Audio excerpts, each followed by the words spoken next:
যে কথা বলবো, সীতারাম ইয়েচুরি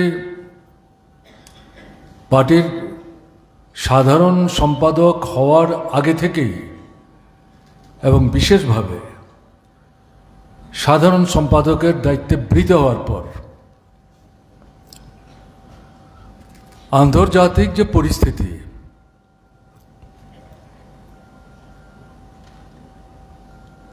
পৃথিবীর বিভিন্ন প্রান্তে কোণে কোণে ঘটনা তো একটা জায়গায় দাঁড়িয়ে নেই, বহমান, তার মধ্যে নতুন নতুন ঘটনা ঘটছে। পুঁজিবাদ, সাম্রাজ্যবাদ, ফেসিবাদী ভাবনা চিন্তা, এই ঘটনাগুলির মধ্য দিয়ে তাদের আগ্রাসী মনোভাব এবং তাদের আভ্যন্তরীণ সমস্যা দুটোরই বহিঃপ্রকাশ ঘটছে। সঙ্গে সঙ্গে সমাজতান্ত্রিক যে রাষ্ট্রগুলো নানা প্রতিকূলতা মোকাবেলা করে দাঁড়িয়ে থেকে এগিয়ে যাওয়ার চেষ্টা করছে, তাদেরও নানা জটিলতার মুখোমুখি থেকে কাজ করতে হচ্ছে। এর বাইরে যারা রাষ্ট্রীয় ক্ষমতায় নেই কিন্তু শোষকদের ক্ষমতাচ্যুত করে শ্রেণীহীন শোষণমুক্ত ব্যবস্থা পত্তনের সংগ্রামে যুক্ত আছেন, এই সমস্ত বিষয়গুলো ভাবনায় রেখে, চিন্তায় রেখে, চেতনায় রেখে আন্তর্জাতিক পরিসরে ঘটমান যে ঘটনাবলী তার প্রতি কমরেড সীতারাম ইয়েচুরি গভীর অভিনিবেশ নিয়ে নজর রাখার চেষ্টা করতেন, উপলব্ধি করার চেষ্টা করতেন। এবং বিশেষ করে যে জিনিসটা, তার মধ্যে আমি আবার সীমাবদ্ধ কাজের অভিজ্ঞতা থেকে বলছি, এই যে ঘটনাবলী ঘটছে আন্তর্জাতিক পরিসরে, আমাদের দেশের অর্থনৈতিক, রাজনৈতিক, সামাজিক ক্ষেত্রে কিভাবে তা প্রভাব বিস্তার করবে, সুবিধা অসুবিধা সহ নানা ধরনের জটিলতা ঘটতে পারে, ঘটবে, এই বিষয় সম্পর্কে সচেতন থেকে আমাদের পার্টি, ভারতের কমিউনিস্ট পার্টি মার্ক্সবাদী, বামপন্থী আন্দোলন এবং গণতান্ত্রিক শক্তি তাদেরকে সচেতন করার ক্ষেত্রে, সচেতন রাখার ক্ষেত্রে তার অভিজ্ঞতার নিরিখে তার যে সারসংক্ষেপ, তার যে নির্যাস, এটা কমরেড সীতারাম উপস্থিত করার চেষ্টা করতেন। এটা একটা অসাধারণ গুণ। শুধু দেখলাম এটা আন্তর্জাতিক ঘটনা, আমাদের দেশের বিষয় নিয়ে ভাববার কি আছে, এটা যে ঘটনা না, বিচ্ছিন্ন না, এটাই মার্ক্সবাদী লেনিনবাদী যে ভাবনা, চিন্তা, বিশ্লেষণ এবং অভিব্যক্তি, এর মূল জায়গাটা সম্পর্কে সচেতন থেকেই কমরেড সীতারাম আন্তর্জাতিক পরিস্থিতির সাথে আমাদের দেশের পরিস্থিতিকে তুল্যমূল্য বিশ্লেষণ করে দেশের মানুষকে সচেতন রাখার ক্ষেত্রে গুরুত্বপূর্ণ ভূমিকা পালন করার চেষ্টা করেছেন।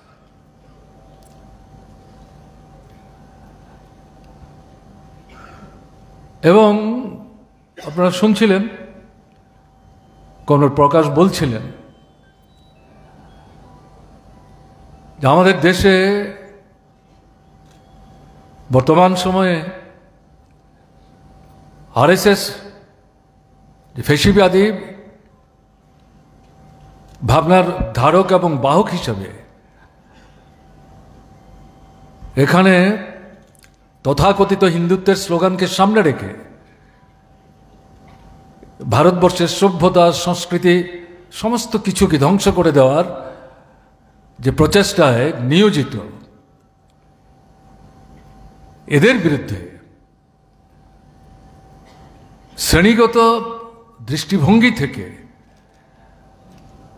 যেটার মূল ভিত্তি হচ্ছে মার্ক্সবাদ লেনিনবাদ, তার উপর দাঁড়িয়ে মতাদর্শগত সংগ্রাম যদি খোড়ধার তীক্ষ্ণ না করা যায়, তাহলে পরে আমাদের দেশের অভ্যন্তরে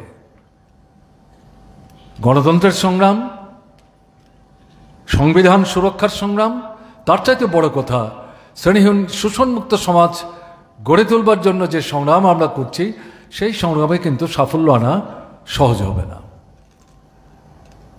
এবং তার রচিত যে গ্রন্থগুলোর কথা বলা হয়েছে, তার মধ্যে বিশেষ করে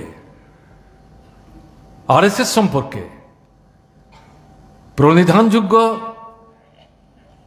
যে মতাদর্শগত লড়াইকে মুখোমুখি রেখে তাদের যে ক্লেদাক্ত চেহারা, তাকে উন্মোচিত করে জনগণ থেকে তাদেরকে বিচ্ছিন্ন করবার জন্য যা তিনি রচনা করেছেন, এটা আমাদের বর্তমান মতাদর্শের সংগ্রামে গুরুত্বপূর্ণ হাতিয়ার। আমি এই দুটো বিষয়কে সামনে রেখেই বলছি। এই দুটো ক্ষেত্রেই তার মূল ভিত্তি হচ্ছে মার্ক্সবাদ লেনিনবাদের উপর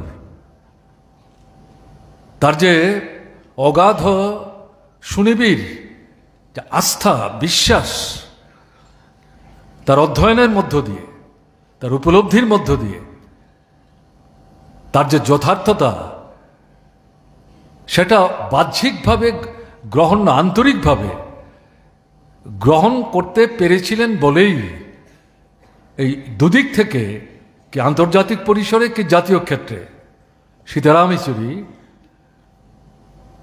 গুরুত্বপূর্ণ অবদান রেখে গেছেন। আমি কথা উল্লেখ করতে চাইছি এই কারণে, সীতারাম নেই, কিন্তু তার কর্মধারার মধ্য দিয়ে, কার্যক্রমের মধ্য দিয়ে প্রধান যে শিক্ষা তিনি আমাদের জন্য রেখে গেছেন, সেটা কি? মতাদর্শের ভিত্তিকে শক্তিশালী করতে গেলে পর যেটা বাদ দিয়ে লড়াই এগিয়ে নিয়ে যাওয়া যাবে না, লক্ষ্যে পৌঁছা যাবে না, তার ভিত্তি হচ্ছে মার্ক্সবাদ লেনিনবাদ। আমরা যারা কমিউনিস্ট আন্দোলনের সাথে যুক্ত, সম্পৃক্ত, এগিয়ে নিয়ে যাওয়ার চেষ্টা করছি, তারা মার্ক্সবাদ লেনিনবাদ সম্পর্কে নিজের যে রাজনৈতিক চেতনার ভিত্তি, একে যদি আমরা শক্তিশালী করতে না পারি, তাহলে কিসের উপর দাঁড়িয়ে ঝড় ঝঞ্ঝা মোকাবেলা করে লক্ষ্যে পৌঁছার ক্ষেত্রে সঠিক পথের দিশা কমিউনিস্ট হিসেবে আমরা দিতে পারব? কাজেই আজকের এই স্মরণ সভায় দাঁড়িয়ে বিশেষ করে সীতারামের জীবনের কর্মধারা থেকে শিক্ষা নিয়ে আমাদের কমিউনিস্ট আন্দোলনে বর্তমান সময়ে আমরা যারা কাজ করছি, এই মতাদর্শগত ভিত্তি সুদৃঢ় করার ক্ষেত্রে প্রচণ্ড রকম দুর্বলতায় আমরা ভুগছি। এটা অনেকটা আনুষ্ঠানিকতার পর্যায়ে চলে গেছে। এর থেকে যদি আমরা বেরিয়ে আসতে না পারি, ধারাবাহিকতা বজায় রেখে, পৃথিবীর পরিবর্তন হচ্ছে, কিন্তু মার্ক্সবাদ লেনিনবাদের যে মৌলিক ভিত্তি, তার মধ্যে কিন্তু কোনো পরিবর্তন হয়নি। তারা যে বিশ্লেষণ করে গেছেন, পুঁজিবাদ সাম্রাজ্যবাদের পরাজয় ঘটিয়ে শ্রেণীহীন শোষণমুক্ত সমাজ, এটাই হচ্ছে বিকল্প, এটা সম্ভব, এটা করতে হবে এবং করার জন্য লড়াই চাই।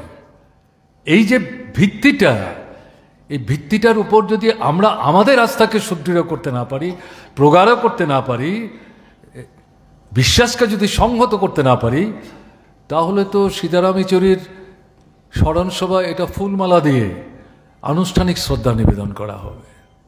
তাই বিশেষ করে আমি আমাদের যারা সমসাময়িক, আমাদের বয়স, আমি আমার নিজেকে নিয়েও বলছি, নবীন প্রজন্ম যারা, তাদেরকে এই মূল বিষয়টি সম্পর্কে সীতারামের জীবন থেকে আমাদের কিন্তু শিক্ষা হিসাবে, মৌলিক শিক্ষা হিসাবে গ্রহণ করতে হবে। তা যদি আমরা করতে না পারি, তাহলে তার প্রতি যথার্থ শ্রদ্ধা কিন্তু প্রদর্শন করা সম্ভব হবে না।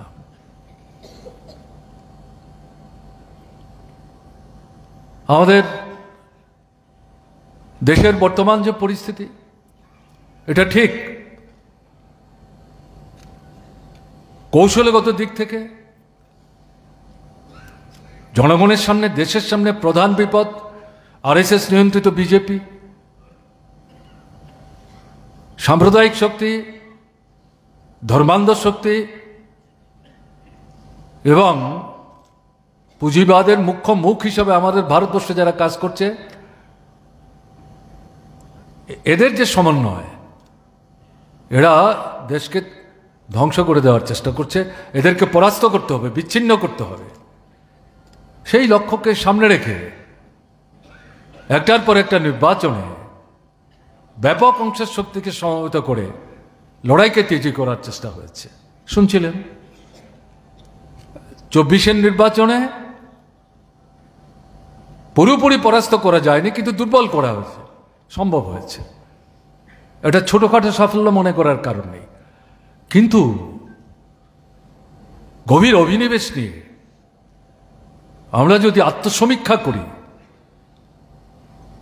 বামপন্থী আন্দোলনের, কমিউনিস্ট আন্দোলনের নেতা হিসাবে বামপন্থী এবং কমিউনিস্ট আন্দোলনের যে ভাবনা চিন্তা, তার দ্বারা জারিত হয়ে এই যে কৌশলকে সামনে রেখে বিজেপিকে, আরএসএসকে কোণঠাসা করার চেষ্টায় একটা বিশেষ সাফল্য এই সময়ের মধ্যে অর্জিত হয়েছে।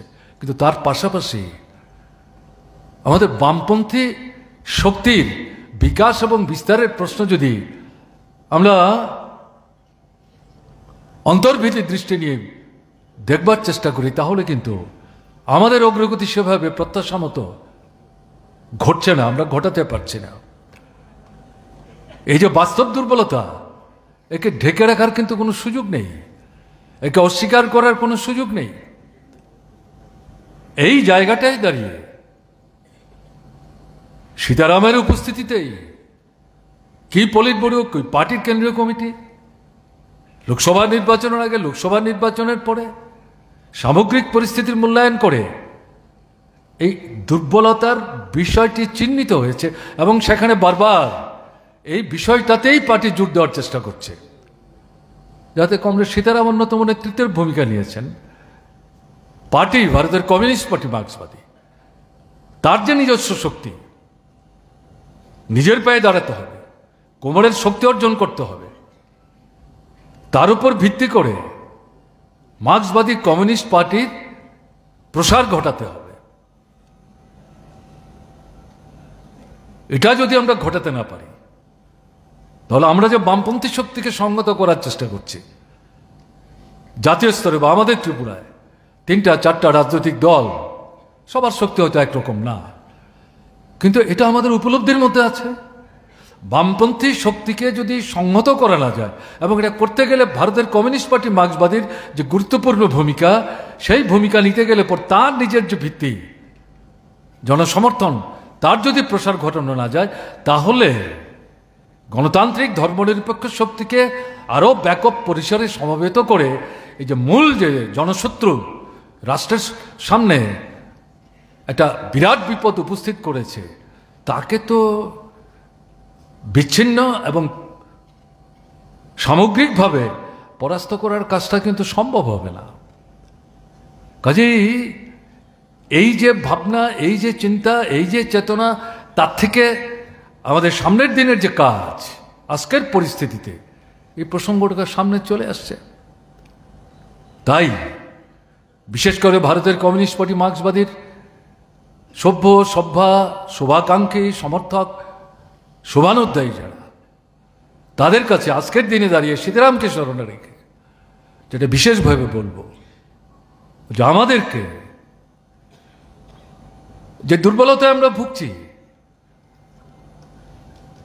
যেটাকে আমরা পার্লামেন্টারিজম বলছি, সংসদীয় ভাবনা চিন্তায় আমরা সচেতন বা অবচেতনভাবে ভীষণভাবে যুক্ত হয়ে পড়ছি, তাতে করে পার্টিকে নিজের পায়ে দাঁড় করিয়ে তার ভিত্তির বিস্তার ঘটাতে গেলে পরে আমরা যদি শ্রেণী সংগ্রাম, গণসংগ্রাম, শ্রেণীগত দৃষ্টিভঙ্গি নিয়ে সেভাবে সংগঠিত করতে না পারি, তাহলে তো আমাদের লক্ষ্যে পৌঁছার ক্ষেত্রে পার্টির যে ভূমিকা নেওয়ার বিষয়, সে ভূমিকা তো পার্টি নিতে পারবে না। কাজেই আমাদের সামনে এই মুহূর্তে গুরু দায়িত্ব পার্টির নিজের যে ভিত্তি, ইন্ডিপেন্ডেন্ট, তার যে স্ট্রেংথ, কাউন্টেবল, শুধু তার অবস্থানগত দিক থেকে সঠিক পথের দিশা দিচ্ছে এটা বললে হবে না, তার সঙ্গে সঙ্গে কাউন্টেবল ফোর্স হিসাবে একটা সময় এরকম একটা জায়গায় আমরা চলে গিয়েছিলাম। সেখান থেকে আস্তে আস্তে তার ক্ষয় হচ্ছে, কারণগুলো আমাদের খুঁজে বের করতে হবে। তার মধ্যে অন্যতম যেটা বললাম, সংসদীয় ঝোঁক, এবং এটার কারণে শ্রেণী সংগ্রাম, গণসংগ্রাম শ্রেণীগত দৃষ্টিভঙ্গি থেকে মূল শত্রুকে চিহ্নিত করে স্থানীয় পর্যায়ে, রাজ্যের পর্যায়ে, দেশের পর্যায়ে যেভাবে আন্দোলন সংগঠিত করা দরকার সেভাবে সব জায়গায় আমরা করে উঠতে পারছি না। এখান থেকে বেরিয়ে আসতে হবে। বিকল্প যে দিশা পার্টির কেন্দ্রীয় কমিটি দেওয়ার চেষ্টা করছে, যার অন্যতম অংশীদার ছিলেন কমরেড সীতারাম, সেই দিশায় সামনের দিনে পার্টিকে আমাদের এগিয়ে নিয়ে যেতে হবে। এটা বাদ দিলে তো চলবে না। এবং একইভাবে বামপন্থীদের মধ্যে ঐক্য সংহতি, সব দল তো আমরা একইভাবে সব জিনিস চিন্তা করি না, যার যার নিজস্ব দলীয় কর্মসূচি আছে। সব ব্যাপারেই যদি আমরা একমত হতাম তাহলে 4 দল 5 দল বামপন্থী আমরা বলছি, যার যার তো আলাদা কর্মসূচি থাকার কারণ ছিল না। এই সম্পর্কে সচেতন থেকে আমাদেরকে ইতিবাচক দৃষ্টি নিয়ে বামপন্থীদের মধ্যে মতাদর্শগত এবং অর্থনৈতিক, রাজনৈতিক, সামাজিক বিষয়ে সর্বাধিক সহমতের ভিত্তিতে যে জায়গায় আমরা আসতে পারি, আমাদের সমস্ত ভাবনা অন্য বামপন্থী দলের উপর তো আমরা চাপিয়ে দিতে পারি না, তারাও যেমন সেই চেষ্টা আমাদের উপর করার চেষ্টা করেন না। এই বিষয় সম্পর্কে সচেতন থেকে আমাদের ঐক্যকে কিন্তু সংহত করতে হবে। আমরা যেটা লক্ষ্য করছি গত বছর 4 যাবৎ, 3-4 বছর যাবৎ, কি জাতীয় স্তরে বা কোনো কোনো রাজ্য ক্ষেত্র, আমরা ত্রিপুরায় কিছু কিছু করার হতে চেষ্টা করেছি, বামপন্থীদের ঐক্যবদ্ধ উদ্যোগের নেতৃত্বে ব্যাপক শ্রেণী আন্দোলন, গণ আন্দোলন গড়ে তোলার ক্ষেত্রে আমরা যেন খানিকটা পিছিয়ে গেছি। এখান থেকে আমাদের বেরিয়ে আসতে হবে। বেরিয়ে আসার ক্ষেত্রে বামপন্থী বন্ধুদের একসাথে নিয়ে এগিয়ে যাওয়ার প্রশ্নে ভারতের কমিউনিস্ট পার্টি মার্ক্সবাদী, এটা কর্তৃত্ব না, তথাকথিত নেতৃত্ব না, বন্ধুসুলভ ভাবনা নিয়ে, ভ্রাতৃপ্রতিম ভাবনা নিয়ে আমাদেরকে এগিয়ে যাওয়ার চেষ্টা করতে হবে। এক্ষেত্রে যদি আমরা সাফল্য অর্জন করতে পারি, এগিয়ে যাওয়ার ক্ষেত্রে যদি আমরা ধাপে ধাপে এগোতে পারি, সেটাই ধর্মনিরপেক্ষ গণতান্ত্রিক শক্তি। তার মধ্যে বড় অংশটা হচ্ছে অবিজেপি, অবাম, ধনিক বণিকদের স্বার্থের পক্ষে চিন্তা করেন, ভাবনা করেন।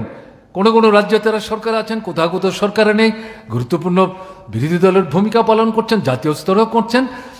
যেটা দেখা গেছে গত 24-এর নির্বাচনে 26টা 27টা দলকে একটা জায়গায় আনা গেছিল, বামপন্থীদের বাদ দিলে সেটা প্রায় 20 থেকে 22টা।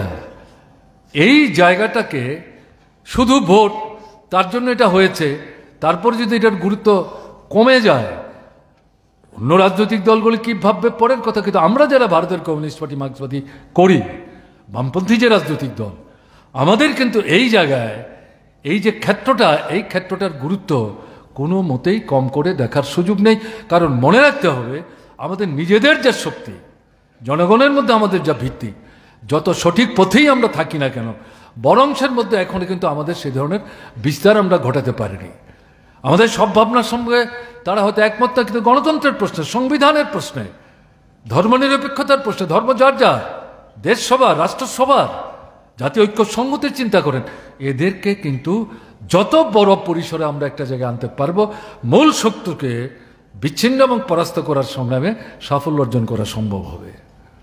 সীতারাম ইয়েচুরি জেনারেল সেক্রেটারি হিসেবে কেন্দ্রীয় কমিটির যে নীতি নির্দেশিকা নির্ধারিত হয়েছে, সময় সময় পার্টি কংগ্রেসে, দুটো পার্টি কংগ্রেসের অন্তর্বর্তীকালীন সময়ে, পরিবর্তিত পরিস্থিতিতে নতুন নতুন যে পদক্ষেপ নেওয়ার প্রশ্ন আছে, তার মধ্যে এই বিষয়গুলো অত্যন্ত গুরুত্বের সাথে জোর দেওয়া হয়েছে। আমাদেরকে আজকের দিনে সীতারামকে স্মরণে রেখে এই যে কাজ, এই কাজটা কিন্তু অনুধাবন করে তার গুরুত্ব, তাৎপর্য উপলব্ধির মধ্যে রেখে এগিয়ে যাওয়ার চেষ্টা করতে হবে। এটা একটা লড়াই, আমরা বললেই সবাই চলে আসবে, বা একটার সময় একসাথে থাকলো, চিরদিনই সবাই থাকবেন নাও হতে পারে, আসা যাওয়া থাকবে। কিন্তু আমরা যদি দৃঢ়তা বলিষ্ঠতা নিয়ে এই বিষয়টাকে পার্সু করার চেষ্টা করি, এগিয়ে নেওয়ার চেষ্টা করি, আন্তরিকতার সাথে, সততার সাথে, নিষ্ঠার সাথে, সাফল্য কেন আসবে না? আমরা তো মানুষের ভালোর জন্য, দেশের ভালোর জন্যে, রাষ্ট্রের ভালোর জন্য কথা বলছি। এটা তো বিচ্ছিন্নভাবে কোনো ব্যক্তি বিশেষের স্বার্থ রক্ষার প্রশ্ন না, অথবা বিচ্ছিন্নভাবে একটা দলীয় সংকীর্ণ ভাবনা থেকে না। কাজেই আজ না হোক কাল যদি ধারা অব্যাহত রাখতে পারি, কেন আমরা সাফল্য অর্জন করতে পারবো না? এই ভাবনা নিয়ে সামনের দিনে কিন্তু আমাদের কাজ করতে হবে জাতীয় এবং রাজ্য স্তরে। এটা কমরেড সীতারামের স্মৃতির প্রতি শ্রদ্ধা প্রদর্শনের ক্ষেত্রে অত্যন্ত প্রাসঙ্গিক। আমাদের রাজ্যের পরিস্থিতি কি? দেশের বিষয়ে আমি আলোচনা করতে চাইছি না, যদিও দুর্বল করা গেছে, শক্তির কমানো গেছে, বিরোধী শক্তির বৃদ্ধি পেয়েছে। পার্লামেন্টের মধ্যে গত যে 2-3টা অধিবেশন হয়ে গেল 24-এর নির্বাচনের পর, তার প্রতিফলন অনুরণন পার্লামেন্টের ভেতরে এবং তার পরিপ্রেক্ষিতে বাইরে আমরা লক্ষ্য করছি। একই ধারায় কমরেড প্রকাশ উল্লেখ করার চেষ্টা করেছেন, তারা প্রথম দিকে নিজেরা একটু মিয়ে গেল, আবার পূর্ণোদ্যমে সেই লক্ষ্যকে সামনে রেখে তারা এগোবার চেষ্টা করছে। প্রতিরোধ গড়ে উঠবে, কৃষকরা আবার মাঠে নামছেন, শ্রমিকরা মাঠে নামছেন, ছাত্ররা এগিয়ে আসছেন, যুবকরা রাজ্যে রাজ্যে সংগঠিত হওয়ার চেষ্টা করছেন, শিক্ষক ক্যাডারি কর্মচারী তারা নতুন করে সংহত হওয়ার চেষ্টা করছেন। মানুষ বসে থাকতে পারে না। আক্রমণে আঘাতে আঘাতে বিপর্যস্ত হতে হতে পিঠ যখন দেয়ালে ঠেকে যায়, আর যখন কোথাও যাওয়ার সুযোগ থাকে না, মানুষকে তো অস্তিত্ব রক্ষা করার জন্য প্রতিরোধ গড়ে তুলতেই হবে। তার ধরনটা কী হবে, চেহারাটা কী হবে, এটা পরিস্থিতির উপর, তার নিজের শক্তির উপর সেটা নির্ভর করবে। কাজে সেই জায়গায় ভোট শেষ হয়ে যাওয়ার পর 4-5 মাসের ব্যবধানেই আমরা যেটা লক্ষ্য করছি সর্বভারতীয় ক্ষেত্রে, মানুষ আবার মানে গর্বোত্থিত দৃষ্টিভঙ্গি নিয়ে রাস্তায় নামতে শুরু করেছেন। সেই ধারাকে অব্যাহত রেখে ত্রিপুরায় আমাদের কাজ করতে হবে। বিজেপি 7 বছরও হয়ে গেল ত্রিপুরায়, কোথায় সরকার? আমরা বর্তমান সময়ের যে ঘটনা বলি তাতে আমরা কি লক্ষ্য করছি? আইন শৃঙ্খলা বলতে কিছু ত্রিপুরায় আজকে অস্তিত্ব নেই। এবং বিশেষ করে আমরা যেটা লক্ষ্য করছি, মা বোনদের বিরুদ্ধে যে অপরাধ, অবর্ণনীয়, বীভৎস, আমাদের সাধারণ মানুষের মধ্যে ধারণা, এমনকি আমরা যারা বামপন্থী কমিউনিস্ট আন্দোলন করি আমাদের মধ্যে ওই ধারণা কেউ ঢুকিয়ে দিয়েছেন ঘটনাতে, না মনে করি ভাবনা ভুল। মহিলাদের উপর আক্রমণ, এটার প্রতিবাদ তো মহিলারাই করবেন, তো পুরুষরা করবে না? এটা তো শুধু মহিলাদের সমস্যা না, এটা সভ্যতার সমস্যা, সভ্যতার কলঙ্ক, গণতন্ত্রের উপর আক্রমণ, সামগ্রিক অগ্রগতির জন্য যে সংগ্রাম, সে সংগ্রামের বেদিমূলে আঘাত। কাজেই এখানে মহিলাদের বিরুদ্ধে যে অপরাধ, এটা প্রতিবাদ প্রতিরোধের ক্ষেত্রে নিশ্চয়ই মায়েদের বোনদের একটা গুরুত্বপূর্ণ ভূমিকা থাকবে। কিন্তু পুরুষ যারা, পুরুষ মহিলা নির্বিশেষে গণতান্ত্রিক আন্দোলনের মঞ্চ থেকে সংহতভাবে এর বিরুদ্ধে তো আমাদের রুখে দাঁড়াতে হবে। এভাবে তো চলতে দেওয়া যায় না। আপনারা লক্ষ্য করেন এই যে ঘটনাগুলো একটার পর একটা ঘটছে, এই গত 1-1.5 মাসের মধ্যে যে ঘটনা ঘটছে, আমাদের রাজ্যের সরকার তার কোনো বুদ্বৃষ্টি আছে? মুখ্যমন্ত্রী একটা ঘটনায় নিন্দা করেছেন, প্রতিবাদ করেছেন, তার কোনো বিবৃতি আপনারা দেখেছেন, তার কোনো বক্তব্য আপনারা শুনেছেন? এটা ব্যক্তিগতভাবে বলছি না, এটা পদের অধিকারী, রাজ্যের মুখ্য রাজনৈতিক নেতৃত্ব, সরকার চালাচ্ছেন, কোথায় নিয়ে যাচ্ছেন? এবং একদলীয় স্বৈরশাসন কায়েম করার জন্য 18-র পর থেকে নির্বাচনকে প্রহসনে পরিণত করে ভোট জালিয়াতির মাধ্যমে ক্ষমতায় টিকে আছেন, টিকে থাকবার চেষ্টা করছেন। কিন্তু এটা চিরস্থায়ী না, এটা তাদেরও বুঝতে হবে। 24-এর লোকসভা নির্বাচনের ফলাফলের মধ্য দিয়ে খানিকটা বোধোদয় হলেও প্রকাশ করছে না। এরা নিজেরা ভালো জানেন ত্রিপুরায় কি করে পঞ্চায়েত থেকে শুরু করে লোকসভা নির্বাচন পর্যন্ত এটা প্রহসনের মধ্য দিয়ে তারা তথাকথিত জয় হাসিল করছেন।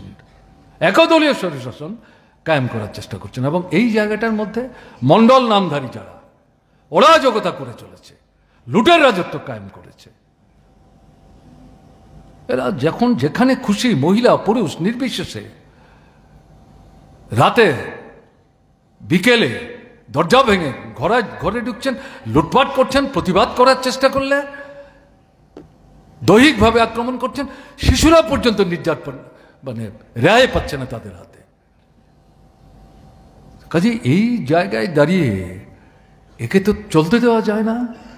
এর বিরুদ্ধে শুধু তো বিবৃতির প্রশ্ন না, মাঠে আসতে হবে আমাদের।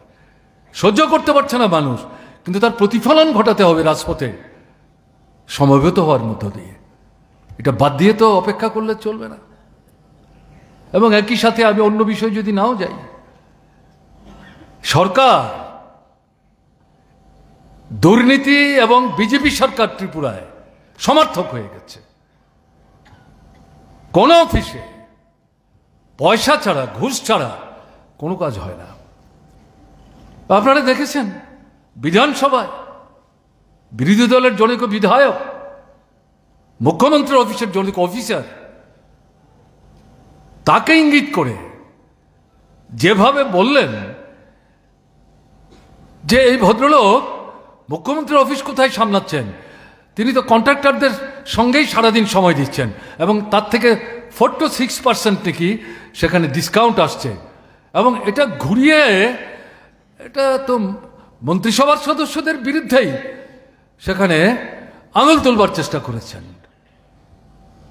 এবং এটা তো কল্পিত কথা মনে করার কোনো কারণ নেই। কোথায় প্রতিবাদ, কিসের ভিত্তিতে প্রতিবাদ করবেন? তার দলের লোকরাই তো জানেন। দলের ভেতরেই তো এখন দেখা যাচ্ছে বিরোধ বিসম্বাদ তৈরি হচ্ছে, লুটপাটে অংশ ভাগ করা নিয়ে কে কতটা পাচ্ছে, কে কতটা কম পাচ্ছে। এটা হতে বাধ্য হবে, সামনের দিন আরো বাড়বে। আমরা কি শুধু দাঁড়িয়ে দাঁড়িয়ে দেখব? এটাকে এক্সপোজ করা, আইডেন্টিফাই করা, আক্রমণ করা। আক্রমণ মানে দৈহিক আক্রমণের প্রশ্ন না, রাজনীতিগতভাবে, কর্মসূচিগতভাবে। এখনো জনগণের একটা ছোট্ট অংশের মধ্যে তাদের সম্পর্কে যে মোহ থাকছে, তাদেরকে তো মুক্ত করে আনতে হবে। তাদেরকে তো শত্রু ভাবলে চলবে না, জয় করতে হবে। দায়িত্ব তো আমাদের নিতে হবে। এই যে জায়গাটা, সরকার বলে কিছু নাই। বন্যা হলো গত 42 বছরে, এরকম বন্যা ত্রিপুরা দেখেনি। 83 সালের পর এরকম বন্যা ত্রিপুরা দেখেনি। সরকারই বলছে 17 লক্ষ মানুষ এই বন্যায় বিধ্বস্ত হয়েছে। এখন অবধি যা দেখা গেল, কালকের হিসেব পর্যন্ত 37 জন বন্যার কবলে কবলিত হয়ে প্রাণ হারিয়েছেন। শত শত মানুষ, ঘর বাড়ি সমস্ত ধ্বংস হয়ে গেছে, মাথা গুঁজবার জায়গা নেই। এবং এক সময়ে প্রায় 2 লক্ষের মতো মানুষ সরকারি শিবিরে গেছেন। এবং এত শিবির গত 50 বছরে কোনো বন্যায় ত্রিপুরার তৎকালীন সরকারকে তৈরি করতে হয়নি।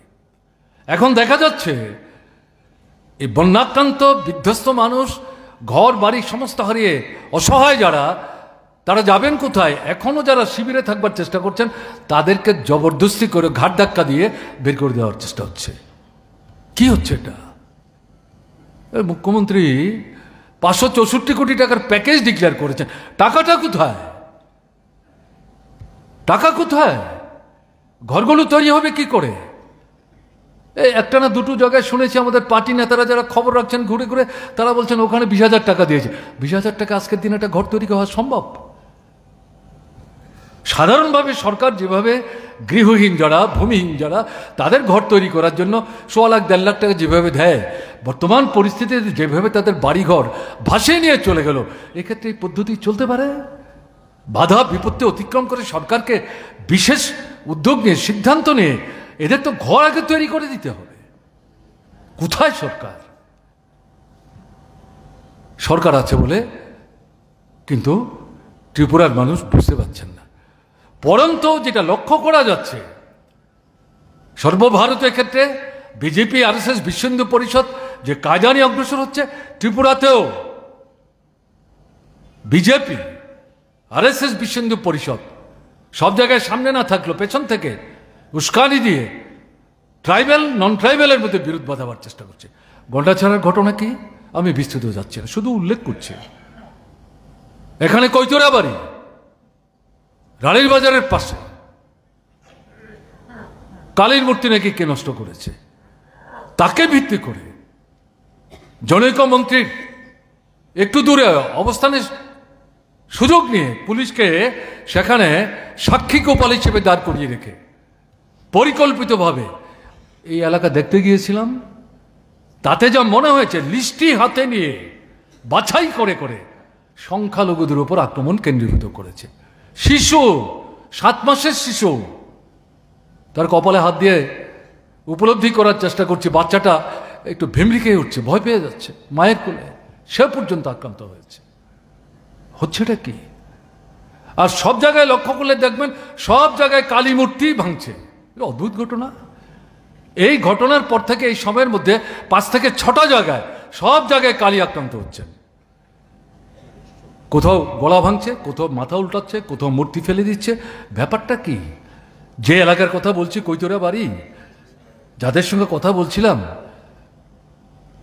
এখানে একটা ছোট্ট মন্দির, এটাতে প্রতি বছরের সারা দিন কেউ যায় ঘটনা তা না। আমরা গিয়ে দেখলাম চারিদিকে এটা মজবুত বাঁধন দিয়ে বাঁধা, ঘাস টাসও গড়িয়েছে। জিজ্ঞেস করলাম এটা কবে হয়েছে, বলে আমরা জন্মের পর থেকে দেখছি। তোমার বয়স কত? কেউ বলছেন 25, কেউ বলছেন 27, কেউ বলছেন 35। ভাবতে পারেন। এবং তারা বলছে এখানে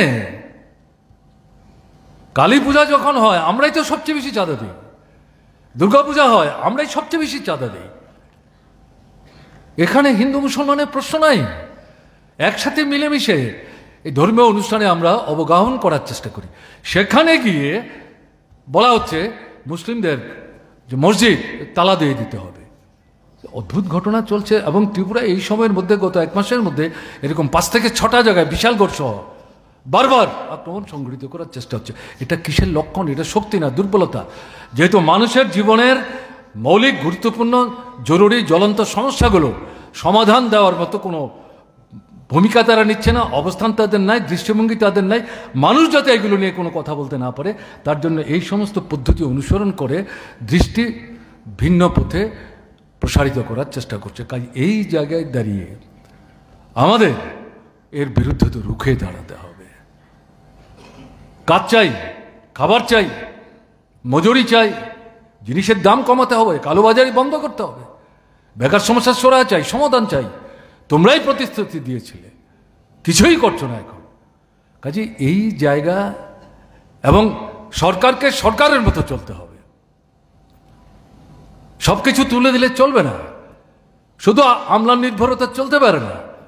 কাজে এই পরিস্থিতিতে দাঁড়িয়ে আজকের দিনে আমাদের দেশের পরিস্থিতির প্রেক্ষাপটে আমাদের রাজ্যে যে অবস্থা চলছে, সারা দেশে বিজেপিকে আরএসএসকে মোকাবেলা করার চেষ্টা হচ্ছে। আমরা প্রত্যক্ষ সময়ে কাজে রাজ্য ছোট হতে পারে, সংখ্যা 40-42 লক্ষ হতে পারে, কিন্তু এই ত্রিপুরা এই ছোট জনসংখ্যা নিয়ে দেশের সামনে বাম গণতান্ত্রিক আন্দোলনের বিকল্প পথের অন্যতম দিশারি হিসাবে ভূমিকা নেওয়ার চেষ্টা করেছে। ক্ষুদ্র পরিসরে হলো আজকেও সারা দেশে আরএসএস বিজেপির বিরুদ্ধে যে লড়াই শুরু করে গেছিলেন কমরেড সীতারাম, তার অবর্তমানে সেই লড়াই এগিয়ে নিয়ে যাওয়ার ক্ষেত্রে আমাদের ত্রিপুরার যে গুরুত্বপূর্ণ ভূমিকা আমাদের নিতে হবে। সে অর্থনৈতিক দাবি থেকে শুরু করে মতাদর্শের সংগ্রাম, রাজনীতির প্রশ্ন, শ্রেণী দৃষ্টিভঙ্গির প্রশ্ন, গ্রাম থেকে শহর। এবং শুধু তাত্ত্বিক জটিল কথা না, জাতীয় সমস্যা, এটা অর্থনৈতিক হোক বা অন্য বিষয় হোক, গ্রাম স্তরে গিয়ে সাধারণ মানুষের মধ্যে এই বিষয়কে তাদের এলাকায় তারা বুঝতে পারেন, তারা কিভাবে সমস্যাটা দেখছেন, তাদের উপলব্ধির মধ্যে এনে তাদের মতো করে স্লোগান তৈরি করে যা তারা গ্রহণ করবেন এবং গ্রহণ করার ক্ষেত্রে তাদের মধ্যে কোনো জড়তা থাকবে না, এরকম ভাষায় দাবি তৈরি করে তাদের সঙ্গে আলোচনা করে স্থানীয় পর্যায়ে যদি আন্দোলন আমরা তৈরি করতে না পারি, মানুষকে যদি নামাতে না পারি, হঠাৎ করে রাজ্য কেন্দ্রের ডাক দিলেই হাজার হাজার মানুষের সমাবেশ সম্ভব? এটা সম্ভব না। কাজে এই ভাবনা নিয়ে একেবারে গ্রাম স্তর থেকে কোথাও এককভাবে কোনো সংগঠন এবং কোথাও ঐক্যবদ্ধভাবে গণসংগঠন এবং বিশেষভাবে পার্টিগতভাবে আমাদের কিন্তু সামনের দিনে লাল ঝান্ডা কাঁধে তুলে এই লড়াইটাকে এগিয়ে নিয়ে যাওয়ার ক্ষেত্রে ভূমিকা নিতে হবে। এটা যদি আমরা করতে পারি তাহলে কমরেড সীতারাম ইয়েচুরির প্রতি, তার স্মৃতির প্রতি, প্রকৃত অর্থেই তাকে যে আমরা মনে প্রাণে ভালোবাসি এবং সঙ্গে সঙ্গে তার স্মৃতির প্রতি যথার্থ শ্রদ্ধা প্রদর্শন করা সম্ভব হবে। আসুন আজকের দিনে দাঁড়িয়ে আমরা সীতারামকে স্মরণে রেখে এই শপথ এই সভা থেকে আমরা নিয়ে যাই এবং যে কাজ কমরেড সীতারাম করে গেছেন ভুলে যাওয়ার মতো না, কাজের মধ্য দিয়েই সীতারাম আমাদের মধ্যে স্মরণীয় হয়ে থাকবেন। আপনারা ভালো থাকবেন। আমার নমস্কার। এখন স্মরণ সভার সভাপতি কমরেড অঘোর দেব বর্মা